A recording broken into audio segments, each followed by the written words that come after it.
हाय।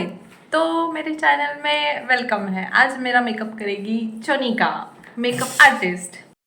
Hello friends, ഇതെൻ്റെ ഫ്രണ്ടാണ്. ഒരു ഫിലിം ഷൂട്ടിൽ വെച്ചിട്ടാണ് കേട്ടോ നമ്മൾ പരിചയപ്പെടുന്നത്. സോ നെക്സ്റ്റ് ഡേ ഷൂട്ടിന് വേണ്ടിയിട്ട് ഞാനാണ് മേക്ക് ഓവർ ചെയ്ത് കൊടുക്കുന്നത്. അപ്പോൾ സ്മോക്കി ഐസ് വേണമെന്ന് പറഞ്ഞു. അങ്ങനെ സ്മോക്കി ഐസാണ് ഞാൻ ചെയ്യുന്നത്. പിന്നെ സ്കിൻ ടോൺ മേക്കപ്പും ചെയ്ത് കൊടുത്തിട്ടുണ്ട്. പിന്നെ ഇതിൽ ഏറ്റവും ഹൈലൈറ്റായിട്ട് നിൽക്കുന്നത് ഐ മേക്കപ്പ് തന്നെയാണ്. അപ്പോൾ ലിപ് ഷെയ്ഡ് നമ്മളെപ്പോഴും ലൈറ്റായിട്ടാണ് കൊടുക്കേണ്ടത്. അപ്പോൾ ലൈറ്റ് ഷെയ്ഡ് കൊടുത്തപ്പോൾ അവർക്ക് കുറച്ചും കൂടി ബ്രൈറ്റ് ആക്കണമെന്ന് പറഞ്ഞു. അങ്ങനെ ഞാൻ കുറച്ച് ലൈറ്റും ബ്രൈറ്റും ആയിട്ടുള്ളൊരു ഷെയ്ഡാണ് ഞാൻ കൊടുത്തത്. ഐ മേക്കപ്പ് എപ്പോഴും സ്മോക്കി ആകുമ്പോൾ ലിപ് ഷെയ്ഡ് എപ്പോഴും ലൈറ്റായിരിക്കണം.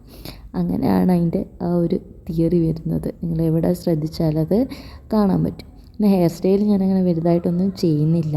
ലൂസ് ഹെയർ ആണ് ചെയ്യുന്നത്. അവർക്ക് ജസ്റ്റ് ഇങ്ങനെ അഴിച്ചിട്ടാൽ മതി എന്ന് പറഞ്ഞിട്ടുണ്ടായിരുന്നു. അപ്പോൾ ഇത്രയുള്ളൂ. Bye guys.